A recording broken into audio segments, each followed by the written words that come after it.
Dope. Welcome to the first INC talk of the semester. We're starting again. Hopefully this will go better, but I think it's just the same. Okay, this is Ben. He's going to be talking to us from the physics department about computing with spikes and a couple of oscillators. I'm really excited to hear what he has to say. Okay. So hello everyone, I'm Ben from the EC department, working with Professor Erbin Qiu in the physics department. I'm very honored to be here today to give a talk about my dissertation work on the coupled stacking oscillators for computing. Hopefully this could foster some collaboration between the neuroscience and the physics department or the EC department. So I will show you the background and motivation about the coupled stacking oscillators for computing. Then I will show you two projects. One is about the capacitive coupled stacking oscillators. The other is the thermally coupled stacking oscillators. Then will be the summary. So these two projects are based on 3 papers. One is the ADL, another is the PMAS, the last one is the advanced materials. So first of all, let me acknowledge my funding agency, the Air Force and the SF, the funding agency from Europe, and also from the DOE, and also the DOE for these 3 papers. Let's start. Okay. So, as we know, nowadays, all the computers are based on the von Neumann architecture. The data are transferred between the central processing unit and the memory unit. But this would limit the computation speed and would double the energy cost. So it's a kind of bad thing. Besides, there's also a very popular opinion about the failure of Moore's law due to because the transistor is approaching the atomic limit, so it cannot be scaled down anymore, and also the P dissipation, so it will affect the transistor around each other. So the scientist begins to think of some innovative approach to replace or to assist the von Neumann architecture. One of the many computation paradigms is the neuromorphic computing. Neuromorphic computing just takes the inspiration from the brain's information processing. This would offer us a very energy efficient alternative to the von Neumann architecture, or because for our human brain, we only need a piece of bread or cup of coffee can offer us enough energy to solve all kinds of complicated problems of the event. And at the heart of the neuromorphic computing is the stacking neural network, this one. So stacking neural network, the data are represented through a time variant stacking event. And this input data was transmitted into these neural layers for processing black box. After the processing in the neuron or the soma, it will output the same or different stack pattern, and this stack pattern is useful for determining the different outcomes. As we are very familiar with the software assemblation of the stacking neural network. Also, that's a kind of drawback of very popular trend nowadays. Only use a software assemblation to do with the stacking neural network. Also, there are some other very notable works on the hardware implementation of the stacking neural network. So that is the IBM's 2 nodes chip, and also the Intel Labs the Loihi chip.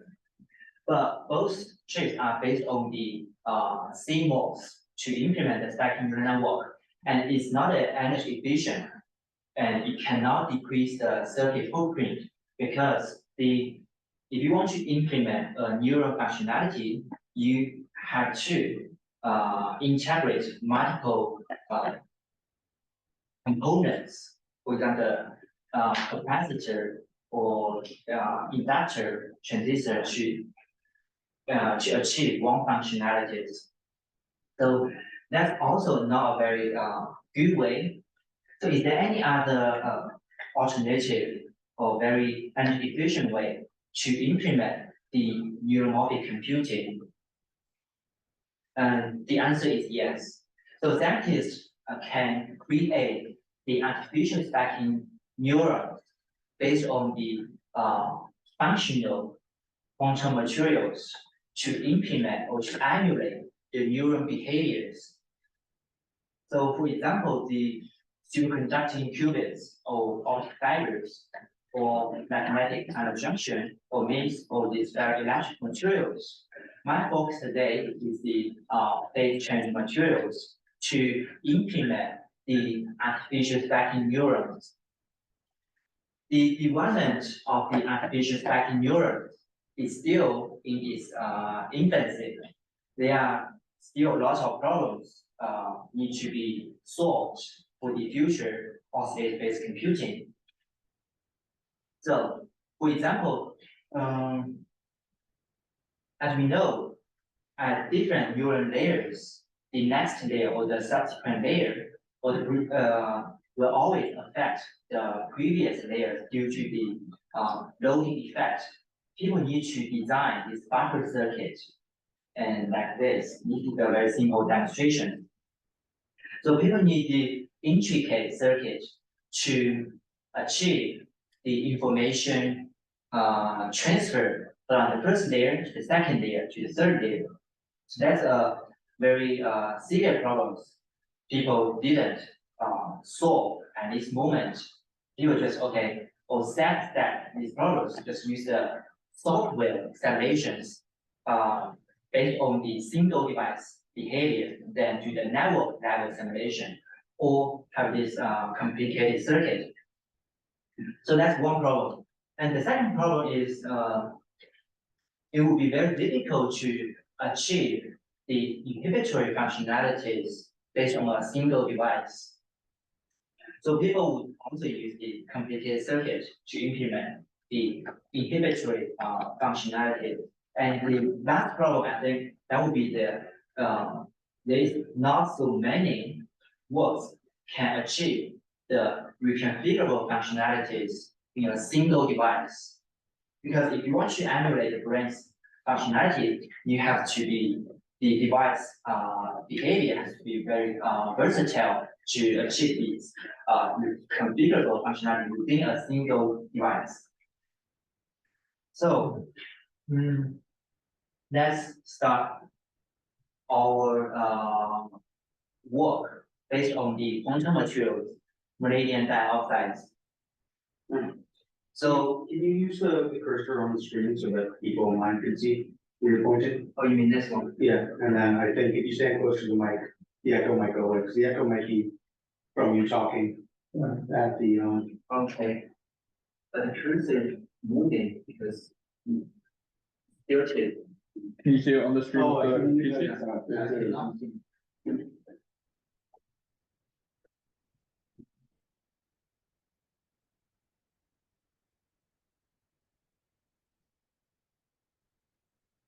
Okay. Okay.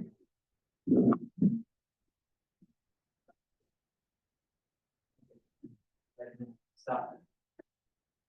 So I'm going to introduce the precipitation behavior in vanadium oxide and the property of vanadium oxide.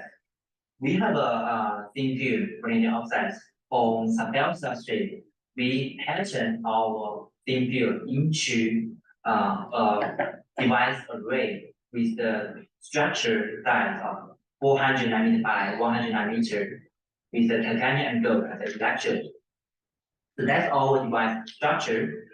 And our material, when you apply the current voltage to the device to confirm the transform measurement, we can obtain the resistance region. Oh, sorry, the resistance versus the temperature. So when you increase the temperature, the resistance of our material can go from this insulating state to the metallic state. And when we decrease the temperature, the resistance can go from the metallic state back to the insulating state.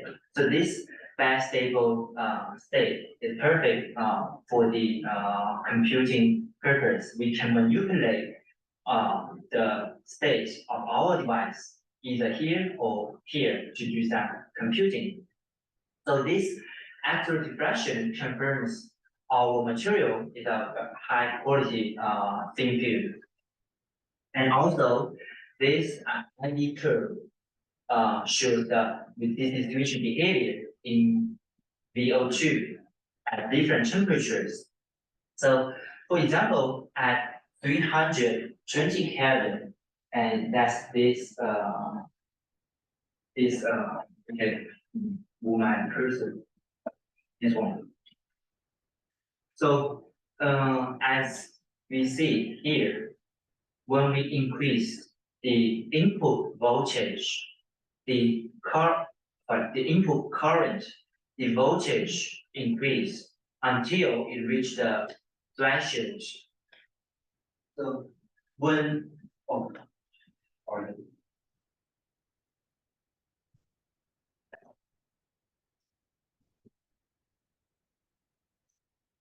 okay, then here, here.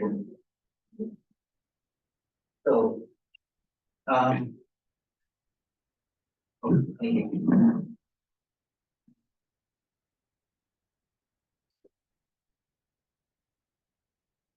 So the measurement trick is we increase the input current, the corresponding or the measurement, the voltage increase as well. So at this stage, the device stays in the metallic state.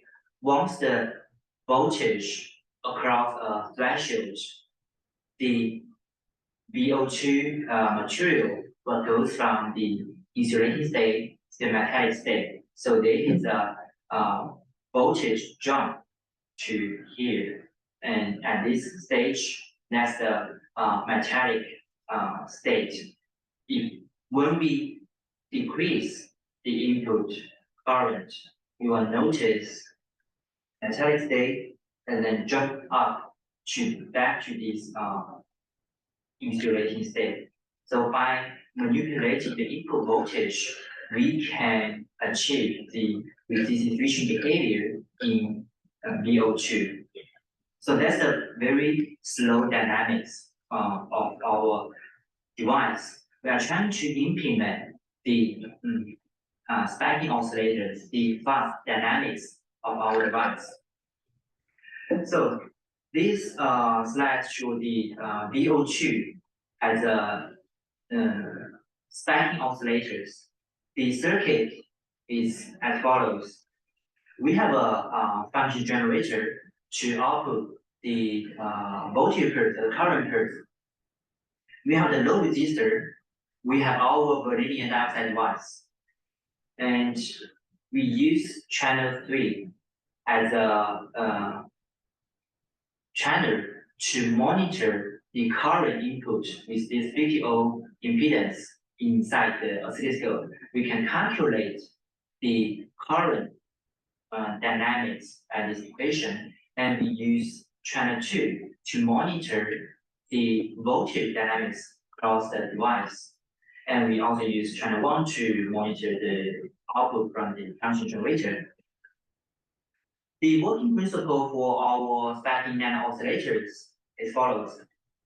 We input a shock pulse to the circuit. The voltage across the device is not instantaneously reach the threshold, but increase from zeros, then charge to this threshold voltage due to all kinds of parasitic capacitance around the cables or around the device. When the voltage across the device reaches the threshold, the insulating metal transition happens, and discharge and the current surge. So at this moment, most of the voltage falls on this low resistor because VO2 is in the metallic state.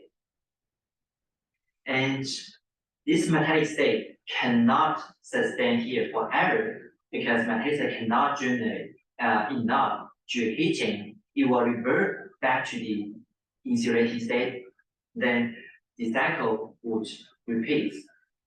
So that's the auto oscillation in our very simple oxide material, medium oxides. We achieve these sparking oscillations in one single device. Please. I have one question. In this case, the temperature is increased by the current. In this case, Yes. No, you don't have other source to increase the temperature. For example, here the transition for this material is 340 Kelvin, and we need to reach this temperature to trigger it from insulating state to the metallic state. And we have the base temperature. So the use of this input voltage or current is to heat up the device to reach across the 340 Kelvin. This dual heating between the current to heat up this nano device, then across the transition from the insulating state to the metallic state. So, please, did that answer your question? Yeah, my question was that it's not enough the currents to increase the temperature, or yes, it's enough. Okay, maybe. Because it's too high the temperature, right? That you need to change. Okay, maybe let me explain again. Okay. So I'm not sure I get your point. So when the voltage reach the threshold across the device, the temperature is above the 340 Kelvin because we don't know the temperature is above or below 340 Kelvin. But what we can observe, that's the threshold indicator. We know, okay, there's a threshold rise is surpass this threshold, the state of our device goes from insulating state to the metallic state. And at this metallic state, so we observe this current surge. At metallic state, the device cannot sustain here forever because we have this low resistor. So most of the voltage will fall on this low resistor. And this only a very small fraction of voltage falls on this VO2. But metallic state, this or VO2, there's not enough sufficient heating to maintain the metallic state, and it will automatically revert back to the insulating state. So when back to the insulating state, the cycle will repeat. It begins to charge and discharge, charge and discharge. So is that clear or? Yes. Okay. That answers my question. Okay.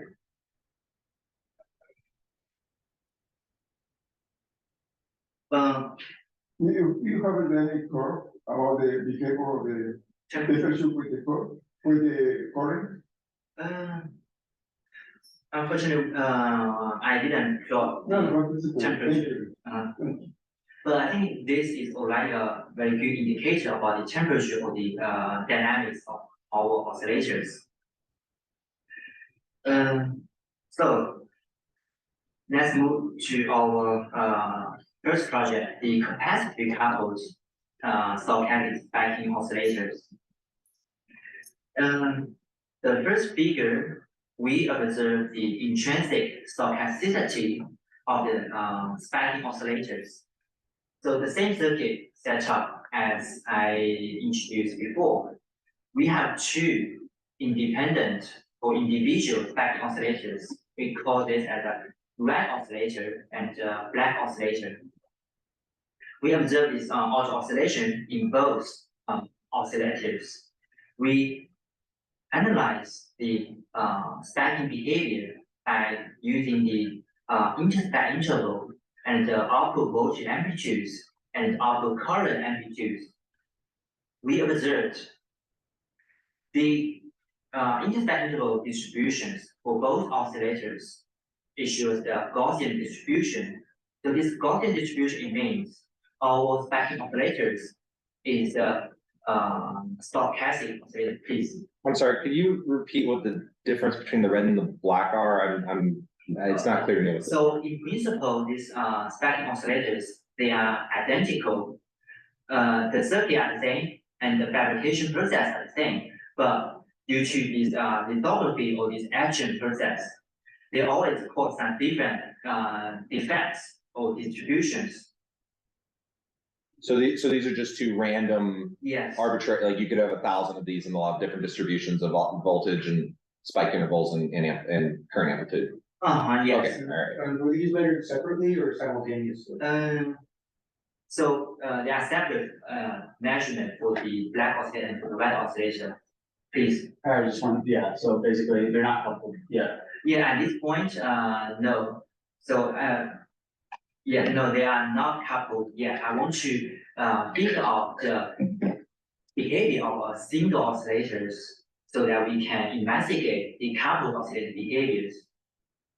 But in any case, here we observe this Gaussian distribution, and this is the exact jittery behavior in the biological neurons. And we also observe this behavior in our hardware device. So that's the interstack interval, the output voltage, and the current amplitudes. So that's the. Do you have a sense of like what causes these these variations, like or is it just completely arbitrary? So we didn't put it in our publications, but our assumption is the following. Due to the stochastic relaxation process from the metallic state to the insulating state of the thin film domains. So we can imagine when the device goes from the metallic state back to the insulating state. So what's the relaxation process? It should be stochastic because the domain distribution or the domain amount would vary for different stacking event. So that's our assumption, and we will investigate this through some other advanced techniques. So for example, the synchrotron or some other fast dynamic measurements to visualize the effects beneath this stacking behavior. So is that clear? Not entirely, but it might just be because I'm outside of this field a little bit. Okay. Yeah, it's okay. We can continue. Yeah, don't worry. So that's the mechanisms, but our focus today is the behavior or the phenomenon of our coupled oscillators, and then further we can study the computing. So and that's the uncoupled case for the individual oscillators. Here we I will show you two different patterns with the different coupling strengths for the stacking oscillators. The only difference for or the only component for the circuit, that's the external capacitor here.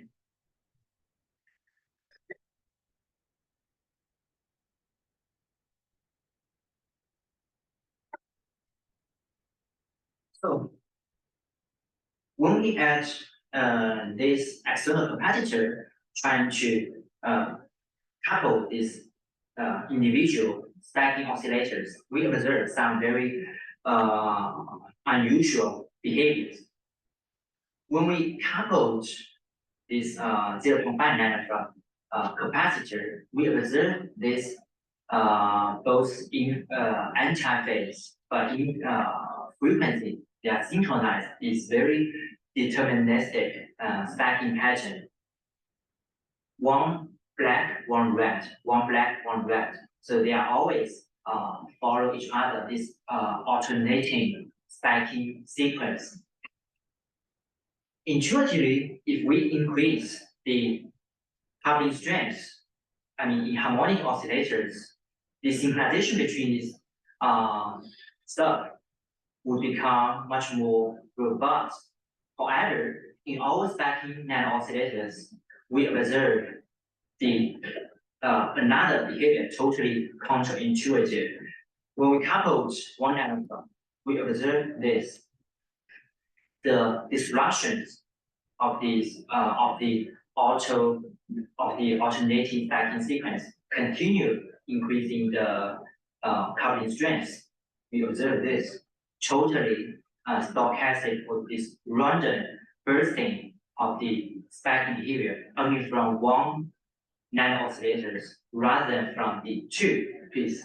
I'm wondering, maybe this is on the next slide or something, but you have like a graph of what the, like the bottom, like what the voltage looks like over time as well? Because right now we just see the spikes, so I'm curious what the build So looks like. this one. So with this analysis on the distribution of the interstack interval for both oscillators, so the left panel is the red oscillators and different coupled with different strengths, the capacity strengths. It's 0.5, we only observe one single peak. So that stays in the deterministic alternating stacking sequence. When we increase, it begins to show some satellite peak and this satellite peak. So this satellite peak or this multi-peaks interstack interval distributions perfectly resemble the biological neurons observed in this kind of piece. Maybe this would be better saved for later in the talk, but I'm curious about the coupling. So here we're talking about how this resembles biological neurons, and for the coupling, we you put a capacitor between the two of them. I'm wondering how inspired by biology that capacitor is, like how ecologically valid is having a capacitor there as a coupling mechanism between the two spikes. Or is there, because when I would think, if I would think that the mechanism behind this. yeah, because if I would have thought that two spikes were connected, like I would have, or two neurons were connected, they would synapse onto each other. So I would think that like the output of one would be the input to the other. But here it seems as though there's a kind of middle, like a mid neuron junction. If that makes sense. So I'm struggling a little bit with that. I'm wondering if you can give me a little bit more of intuition about how to interpret that capacitor. Okay. Well, actually, I never think about this, about the capacitor is the function of the capacitor in neuron, in the biological neuron. Right, but if But we're making I can comparisons say to why this happens in the next two slides, but why this stochastic disruption happens. So I can explain it. What's your question? There is I know very little about this, but I heard there is like kind of coupling called adaptic coupling, where the membranes of the neurons are, as I understand it, pretty close to each other. So even though they're not synapsing onto each other traditionally, like the chemical synapse, their voltages are influencing. Is that like a gap junction or something, or is Kind of, but they're just like in proximity. okay. So and is that like a fairly common phenomenon, or it might be involved in like odor recognition or something like that. That's where I saw it in context. okay. Yeah, there's like a work by like she graduated, I think, like Alka Puri, and then also I think she's working with what's his name? I forget right now, but he's in the Center for what's it called again? Natural Engineering Intelligence, something like that. So over there, they've been working on it. So you might want to look at that. Okay, thanks. Okay, so maybe I can continue. So in any case, our device behavior resembles the behavior of the real biological neurons in smart pigs in interface, and also in EPRL also observed the same behaviors always 30 years ago. So this is the mechanism behind these two different patterns. Panel A shows the deterministic stacking behavior or the alternating stacking pattern, and panel B shows the stochastic disruption of the alternating sequence. So that's both on the deterministic stacking pattern. The top panel is the voltage dynamics of the red oscillator, and the bottom panel there was the voltage dynamics of the black oscillator. The pink strap indicates the red oscillator is back. The gray strap indicates the black oscillator who stack. So here we notice when the red oscillator reaches the threshold, the red oscillator stacks, it will discharge to 0. And the black oscillator will also discharge, but it's not fully discharged. There is a phase for the next stacking behavior. That's why the next step is the comes from the black oscillator. The black oscillator will reach the threshold before the red oscillator. Then after the black stacks to 0, and it will it's the red oscillator's turn to trigger the transition. So we observe this alternating stacking sequence: red, black, red, black, red, black. And we categorize these two types of voltage for the red oscillators. One is the voltage amplitude when red oscillator stacks. So this, and this. Another type of voltage is the voltage of when black oscillator stacks. So that's the second, and this one. And we observe, or we analyze our data. We notice these two types of voltage are separated very well when we coupled a small coupling capacitor. However, when we increase the coupling strength to 10 nanofarad, if a voltage or if the voltage amplitude falls on this 1.6 volts, and you cannot tell this voltage comes from which tap.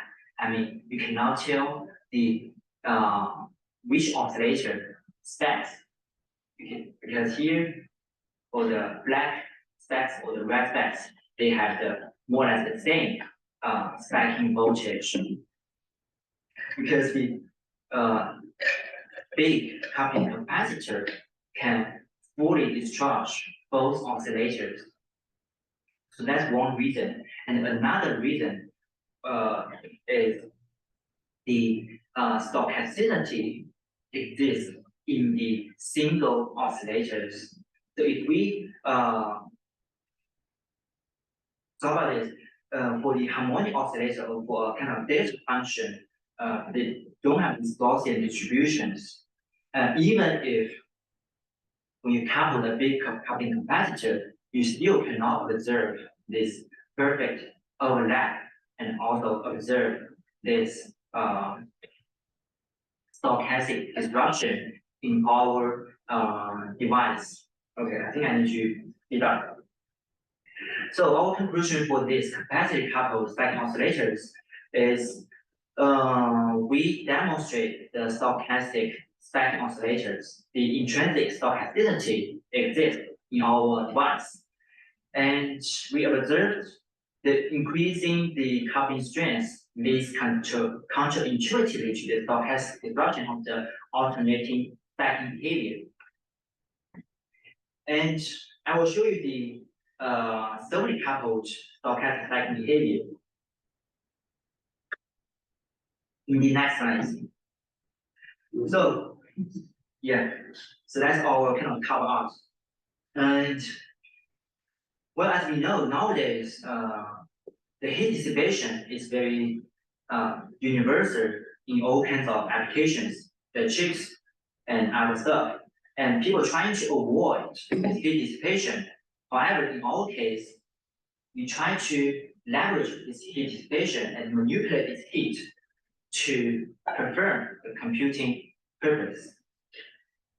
So we try to substitute the copper interconnects with the sub-bell. Sub-bell is a very good semiconductor to do this. So we need to, first of all, we need to demonstrate the heat propagation between the nano device. But we don't have the temperature detector localized to our nano device. So we use the resistance change as an indicator of the temperature change, because our VO2 device is very sensitive to the temperature change. When the temperature increase, the resistance decrease. So we have the heat pump. We also have the heat probe. For these other three devices, we apply 1 microamps to the heat probe device. This 1 microamp cannot or can only introduce the negligible heat, but will detect the heat propagates from the heat pump device. We just increase the current to the heat pump device continuously until we observe the resistance change from the heat probe. What is the source of the heat? And so the heat just comes from the device that you're heating as will times on, and because we apply the current or the voltage, it can heat something. Only the thermal resistance. Oh, sorry, one important thing I have to explain. So our device, we have the device array here. And we have the thin film on the sub-bell substrate. Sub-bell is a very good semiconductor. And between these devices, we etch VO2 away to make sure the device are electrically isolated, but thermally coupled through the sub-bell substrate. So we apply a huge current to the device, the heat pump device. It generates heat, and the heat propagates through the sub-bell substrate, and then to the second device, to the third, to the fourth device. So is that clear? Yeah. Okay, thank you.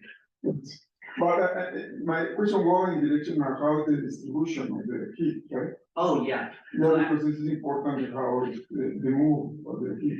Yeah, definitely. But due to the kind of the limitation of our equipment, so we don't know the heat distribution. But in any case, we can use the console to simulate the heat distribution, or you can use some other fancy equipment. The for example, the Neural reluctance to map the temperature distributions. But in any case, as long as we can demonstrate the heat can propagate to the sub-bell substrate, I mean that's already good enough for our future demonstrations for the synchronization for the spectral nano oscillators. So this kind of ensures the when distribution behavior happens, the resistance change. It also demonstrates the okay, I have 10 or 24 minutes. This can also demonstrate the heat propagates to the sub-bell substrate. It can affect the NAND device. In this figure, we demonstrate the spiking synchronization by the thermal interactions. We have the two NAND device.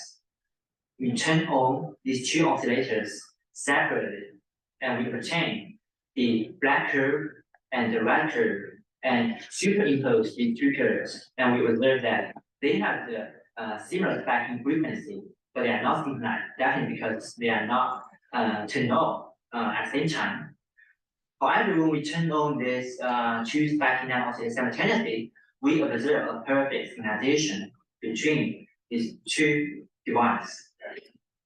So we can say, okay, the thermal interaction promotes the spiking synchronization between these two NAND devices. So they're both connected via sapphire? Is that- Yes, Okay. use the sapphire substrate. So we etch DBO2 between these two devices. So what if we change the input voltage between these two oscillators? And we observe a very unusual synchronization pattern evolution between these two oscillators. So here we fix the red, the input voltage of the red oscillator as 9.2 volts, and we increase the input voltage of the black oscillator, and we observe these two different spiking patterns, spiking modes. One black together with the two red steps, one red, two red, one black, two red is 2-to-1 modes. Also, when we increase the input voltage of the black oscillator, we observe this one red and to the one black, the synchronization behavior is 1-to-1 mode. And in between, we observe some very unusual behavior. So that's the stochastic nature of these two modes. Because in some other people's work, people observe the non-integer synchronization or the desynchronization between these different modes. But in our case, we observe the stochastic synchronization. They are still synchronized, but they are the stochastic mixture of these two modes. So we can think, so that's a kind of both order transition in time domain, and this stochastic regime coexist the one mode and the second mode, but just in the time domain, not in the physical domain, in spatial. And any question? Okay. So here we just simply analyze the stochasticity. So this 2-to-1 mode and this 1-to-1 modes, and just jump from each other just randomly. And then this stochastic regime, and we use the ACF to simply categorize its randomness close to zeros. Okay, it's kind of random. And this is another calculation of the another oscillators, same behaviors. So the conclusion for this emergence of the stochasticity from synchronization, that's the okay. Thermal interaction promotes the spiking synchronization, and the unique emergent pattern evolution is achieved, and also has some potential application in the stochastic computing. And the last paper or the last project is we use our spiking nano oscillators as a thermal new research to implement the computing purpose. So it's the same as before, the circuit or the device circuit and the resistance versus time. And here we just characterize the single new research behaviors when balanced with different input voltage. When balanced with 9 volts, it's below the threshold, so no spiking behavior at all. But when the belt voltage goes to 12.5 volts, we observe this auto oscillation behavior again. So compare panel A and panel B. So that's the over nothing behavior existing in the biological neural behavior, existing in the biological neurons. And we continue to increase the input voltage to the our device. Once that, then okay, the device becomes quiescent. It cannot continue to stacking anymore. It will stay in this metallic state. Yeah, this is the same VO2. Yes. Okay. So we are still using the VO2 as a stacking oscillators, but we turn this as a thermal neural research because we calculate more neural behaviors or the neural functionalities. So, in the second one, and the top, what is the reason the difference in the theory and the simulation of the experiment? There's some kinds of error, numerical error. Also, I think for the experiment part, so that's the different behaviors and the distributions. And for the simulation, there's a discrepancy between the experiment and the simulation. I think that's just we didn't consider some factors. So of course, we cannot observe this perfect overlap between the experiment and simulation. Is the simulation just like solving the RLC or like, Yeah, yes. so it's just simple, like linear, Just based on it's this. just linear electronics. Uh-huh. And then I guess linear electronics is almost a bit of an approximation. No, but you know, but at the same time, you can do the difference. It looks like it's like this kind of error builds up over time, and it's just because of it takes longer for the simulation to go back to rest than for subthreshold than it does with the real device for whatever reason. So I'm not sure what in the simulation would cause that.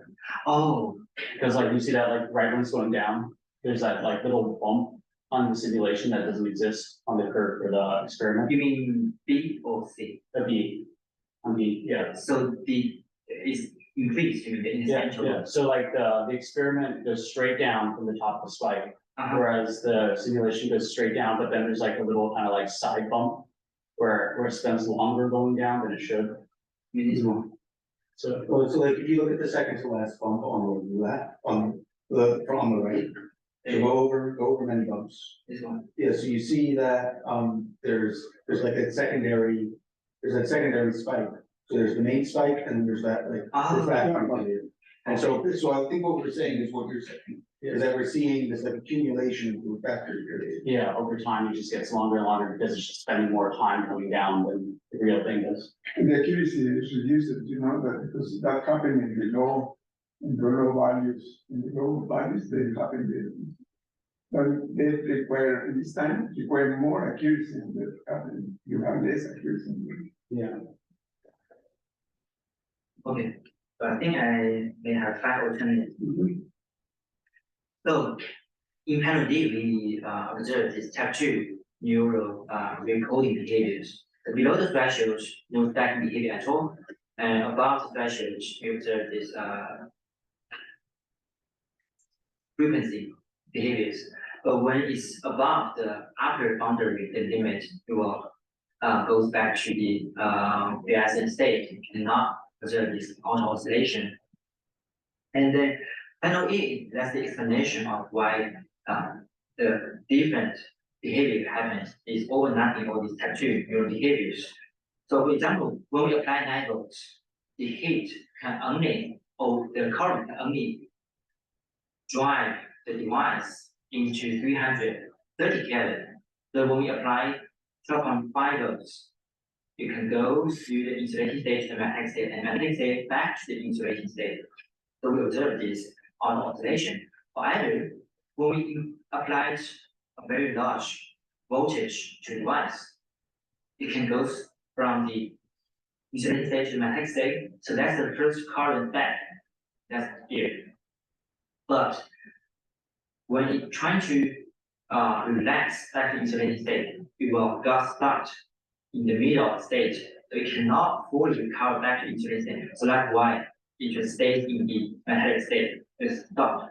So that's the very important property we are trying to take advantage of to implement the inhibitory neural behaviors. So here we achieved the reconfigurable neural functionalities in our simple device. We don't need any complicated circuit. So we observe the stacking and DC out behavior. We observe the stacking and stack out behavior, and also the stochastic leaky integrate varying behaviors due to the thermal coupling. So the new research B for the red oscillators sometimes will integrate 4 stacks, sometimes will integrate 10. So that's the stochastic leaky integrate varying behavior. So a very important property or kind of okay, we can continue. The behavior we observed or the functionality we achieved is this: the cascading information flow between different neural layers.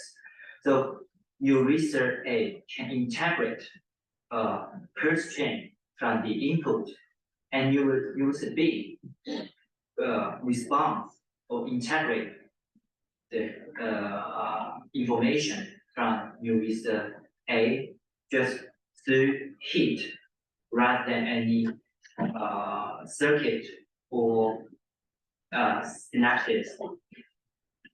So here we observe the new research A integrates 6 input voltage and then stack. Simultaneously, the red oscillator detects the heat stack from new research A and stacks as well. So here's kind of one-to-one stacking behavior, please. So physically, are A and B in series, or are they still in parallel with just their network? And they are in parallel. Okay.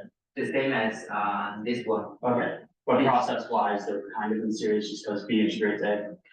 Yes. So we consider A is the preceding layer and B is the subsequent layer. Okay. Please. Do you drive the system with regular inputs only, like those, step functions, or are you also using like highly nonlinear inputs to the nervous stirring? Well, in all papers, we only apply the well wave. We didn't generate or create the nonlinear waveform.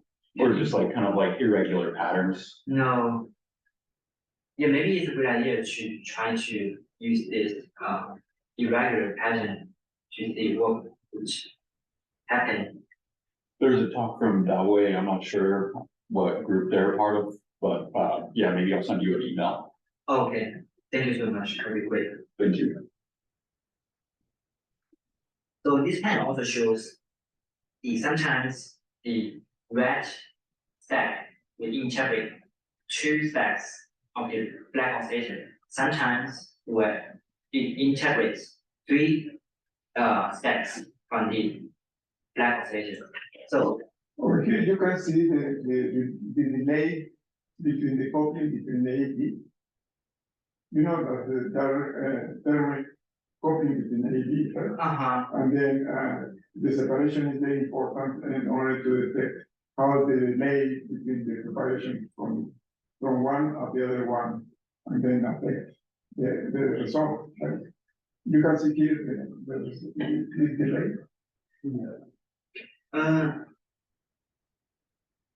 the delay of due to the Yeah, thermal because propagation. the preparation, because they affect the result, right?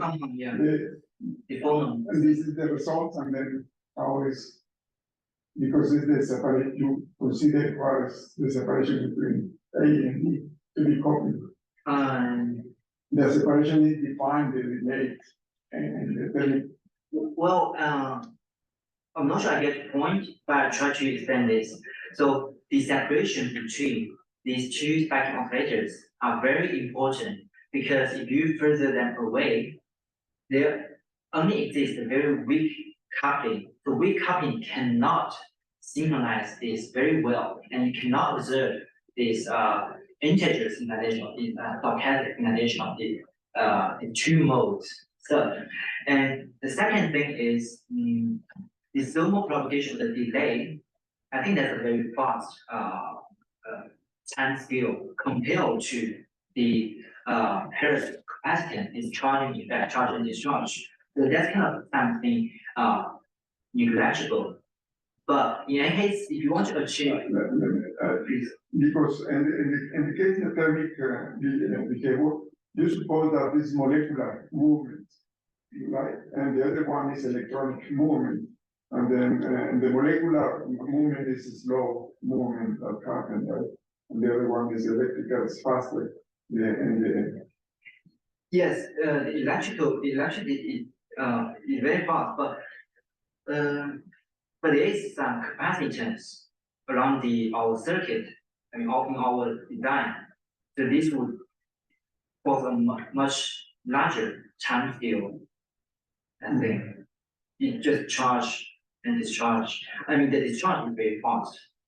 It takes time to build up the voltage. Yeah, but the charge and the charge is in the same line, right? Yeah. But here, when you are talking about the thermic coupling, is between the parallel. Yes. Because in the same line is you don't have coupling, because both sides are in the same temperature, and they don't have any flow of them. Yes.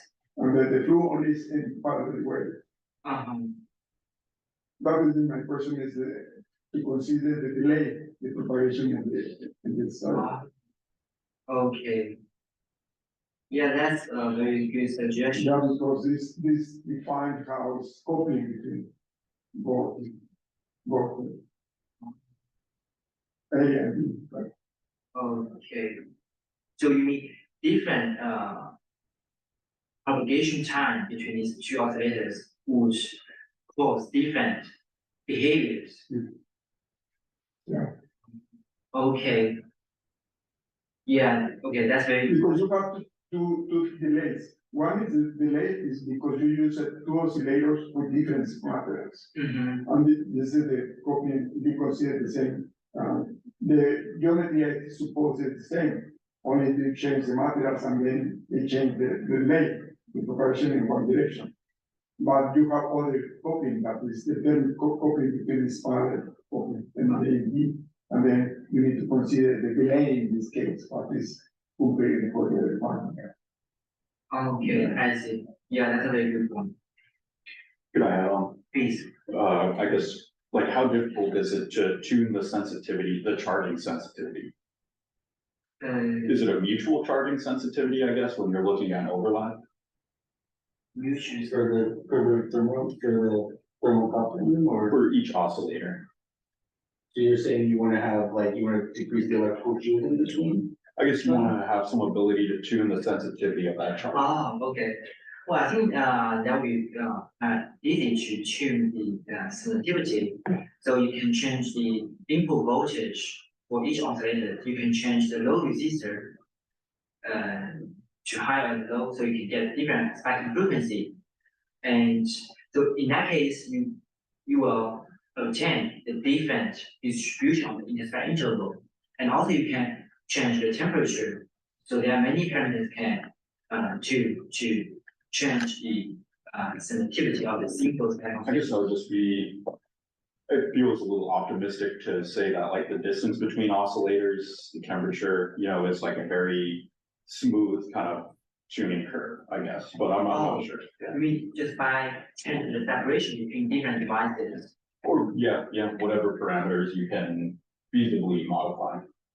Okay. Yeah, okay, that's a good suggestion. Because in hardware, that would be difficult to change. And as long as you finish the fabrication, distance between separation between devices, you just fit. Yeah, okay, yeah. So, yes. I was just wondering, what is the time scale for? How long does it take roughly for the temperature? On device A. of device A to go back to background temperature, to ambient temperature. When it's not anywhere near spiking, let's say it's like halfway up. In voltage. Okay. So like we just left it alone, if you just had one device, you were charging it up, and it got up to voltage like 1.5 volts, then if you left it alone, how long would it take to go back down to ambient temperature?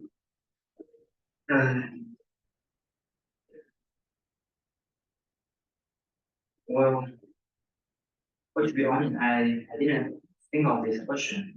The reason why. Yes, maybe just within the one spec, because if you have oscillators and after the current surge, it will begin to relax back to the insulating state. Because it's in the insulating state, you can say, okay, it's in the low temperature. So here we have the temperature from here. So the temperature should correspond to or have a similar behavior of these current specs. I mean, in principle. Right, the reason why I'm asking about ignoring the spikes for now is that if it's currently charging, like if A is charging, I'm wondering if it's able to hold that temperature for a long time, even while still giving energy to B thermally. Maybe there's like a long time scale for which it's still increasing the temperature of B. That's why I was wondering, but if they're roughly the same size, I guess maybe. They won't fry each other. We can talk more about it afterward. Yeah, okay, definitely, sure. Okay, cool. So the last part for my talk is we implemented the excitatory and the inhibitory neural functionalities just in one single device without any intricate circuits. The top panel shows the excitatory neural behavior. Excitatory means at the very beginning, there is no spiking behavior, but with the assist from other device, it begins to spike. And so, for example, for this one, oscillator A as a continuous spike, and for the user B begins to, it will integrate 3 spikes, then to 1, and then 2 black spikes to 1 spike. But for the inhibitory neural functionalities, it means at the very beginning, it shows the normal oscillation. For example, as this is normal oscillation, but when the black oscillator spikes, this extra heat would inhibit the normal oscillation. So here it shows the quiescent state, so forms the metallic filament. It cannot return back to insulating state. So we only observe this few initial effects for the resistor beat for the red oscillators. And here's the simulation behaviors. And well, in the future, we are trying to demonstrate a thermal resistor network. So for this crossbar, we have our device and we edge other stuff away. And we are trying to explore the heat propagation through along the neural device between around each other. We may investigate the collective neural behaviors, or we can just investigate. So we can resolve computing or some other long-range order stuff to be or to emulate the brain's functionalities. So that's the conclusion for this project. We achieved the neural resistor, thermal neural resistor with a variety of neural functionalities. We demonstrated the cascading information flow without any complicated circuits. We also achieved the individual neural functionalities in a very simple way. Yeah, that's it. Thank you.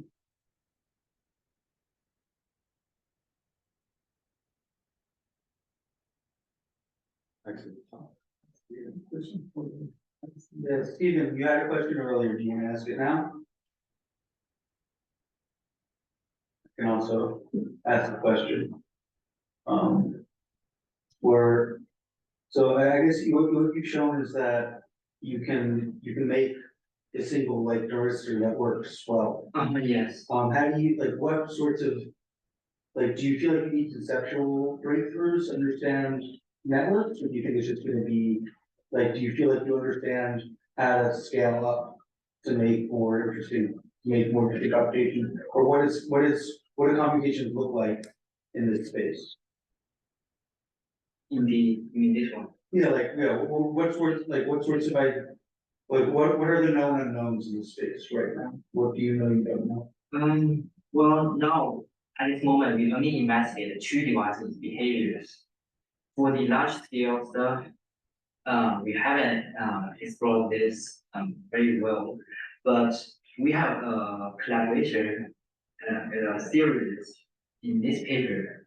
So he's trying to implement the similar work about the thermal research just in pure simulation by emulating the long-range order functionality in the brain, and they achieve some, I think, the speech recognition or the image recognition through the heat propagation through the neural computing stuff, because the heat is unregulated, so it can flow anywhere on these collective behaviors. But in hardware, that would be kind of challenging to demonstrate the thermal network. Please. How difficult is it to etch a circuit with like 200 of these? As opposed to like is it easy? Is it just copy and paste, or is it more difficult? Well, for the device fabrication process, that's easy, but you need to make sure each device is quite robust after etching, and you need to make sure, okay, for example, you need to test that this device works and this device is working. You need to make sure all the devices are working. So I think that's the most challenging part. But just in the lab, so I think that will be very challenging. So we just want to investigate the unusual phenomenon between devices. Maybe in the future we can investigate 3 or 4, so that's achievable. But for 200 by 200, that's very challenging.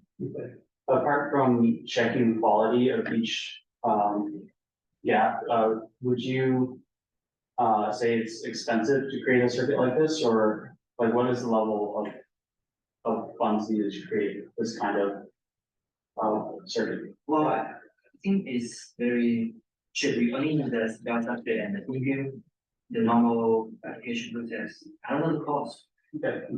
Like could Taiwan or whatever make something like this? Because this isn't CMOS, right? This is entirely different architecture. Yes. So there's no real scaling up that's been done in this sort of work. Like nobody's built circuits in this style before. No, not yet. But people can. There's another very popular paradigm. It's called RRAM. So I think they already demonstrated this large scale computing and the device computing purpose. But for this thermal research, not yet. And then so you all these that paper you studied, did you just have 2? Yeah, only 2 I mean, did you make more than one of them, or did you only make one? Oh, I have many groups of this thermal Of these pairs? on scale. Okay, so like, Because they are very easily to break.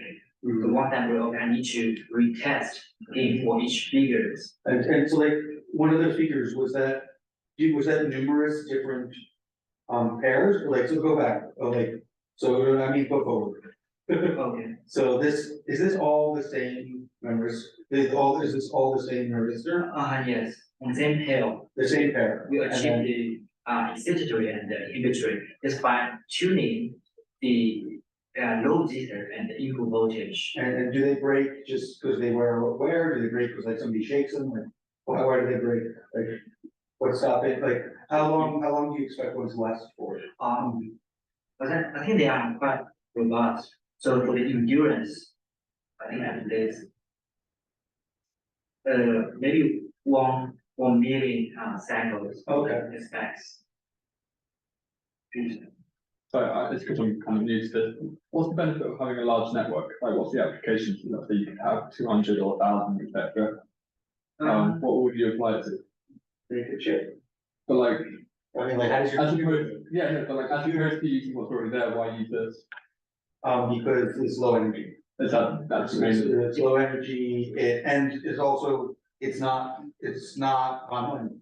So you can do something completely different, you can have a completely different compute machine. Yeah, so you can design its like architecture, how not architecture, but like it's what it's meant to do with. Right, because this is a lot more like Yeah. neuron, like, or Yeah. than any other. So you got a set structure, but that structure doesn't, you don't need to determine what it needs to do with until you want to do it, yeah. Yeah. And like other computer chips where the structure doesn't determine what it needs to do with, right? I think so. Okay. Yes, I think this because it makes use of the specs is emulated neural behavior. So in principle, it can be scalable and efficient. Yeah. And multi-use, yeah. One, sorry. Go ahead. I'll do very quickly, what you were talking about, like if you have a large network, you need all of them to be working. Is that what you said?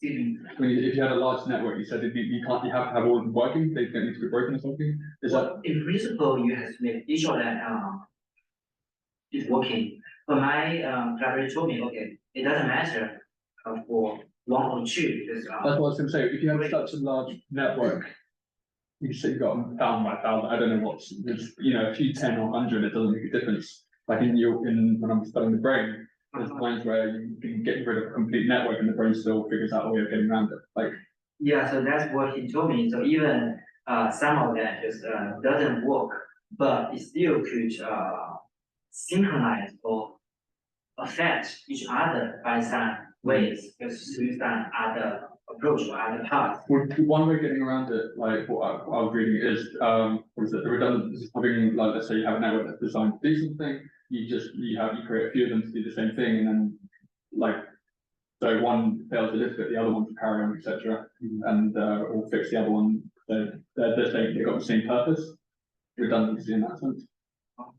Is that I mean, he's done on purpose, yeah. No, yeah. Like, But like, if you're worried about something breaking, then that's one way of getting around it. just having more. Especially if they're nutrition. But in that case, we need to think of new designs or the algorithms. So The source, what is the frequency of the source you use?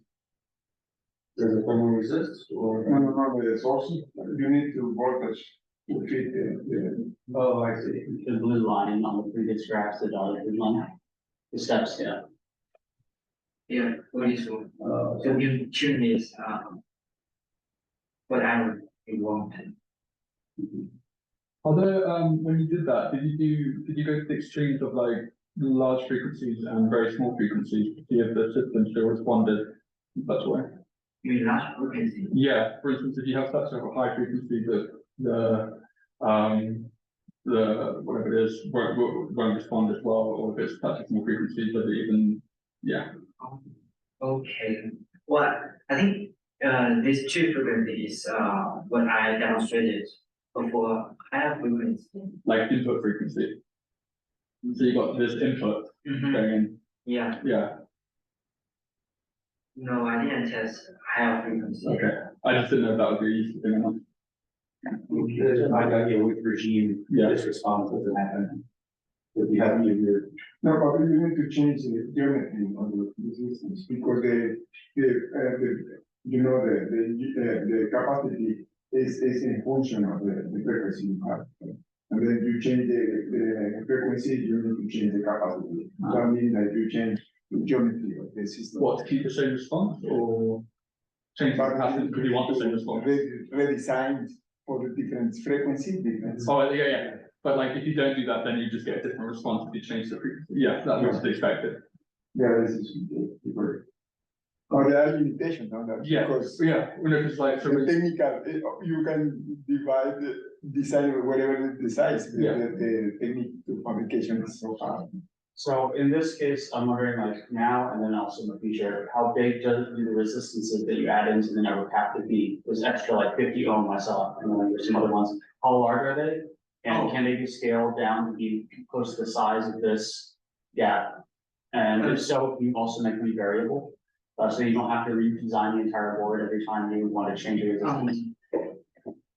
Well, I think I don't have experience in this, but for the load resistor, so it's an external load resistor in our demonstrations. But in the in production, I think you need to design the specific values of the load resistor to achieve one specific functionalities. Yeah, I mean, it's just a resistor, it should be can be easily scaled down. But for the VTO impedance, that's only for the measurement purpose. The VTO for the 1 micro, so that's for from the oscilloscope.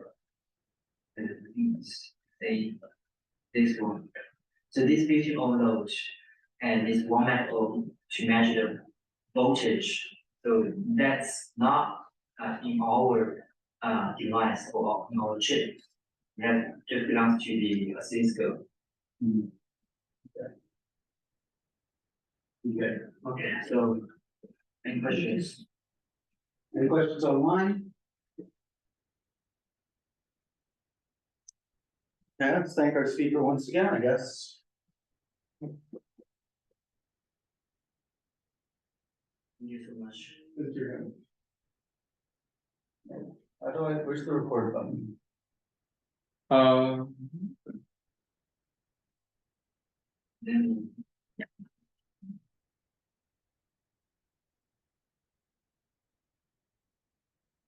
What's the next one?